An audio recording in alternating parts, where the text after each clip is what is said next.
Alo. Dạ xin thưa anh Út chủ nhà,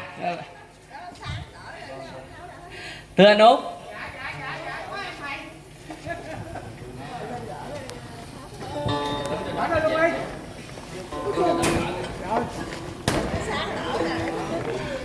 Hồi nãy anh Út nói rồi, bây giờ cho tôi nói.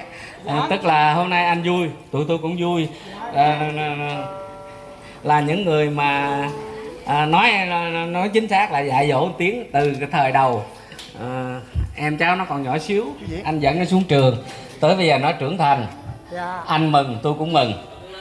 Cũng tôi nói công khai luôn ở trên trước với anh em, tức là anh có thể yên tâm. Tiến bây giờ theo tôi, giờ nhiều anh em đồng nghiệp của tôi nói Tiến nó được nghề mà đạo đức cũng tốt. Đấy thì anh yên tâm cái phần đó. Mà hai cái ở trong cái xã hội, ở trong cái đời người, nếu mà cái người mà có cái nghề giỏi mà có đạo đức tốt thì sẽ sống tốt ở trong xã hội, là sẽ tồn tại và phát triển. Rồi nhân cái hôm lần đầu tiên về nhà anh em tụi tôi là những anh Út với anh Kim thì giống là bậc thầy, bậc cha, bậc chú. Xin phép là đời một cái bản vui. Cái ngày giỗ của ông nội thì cứ giống như cái ngày lễ hội của gia đình.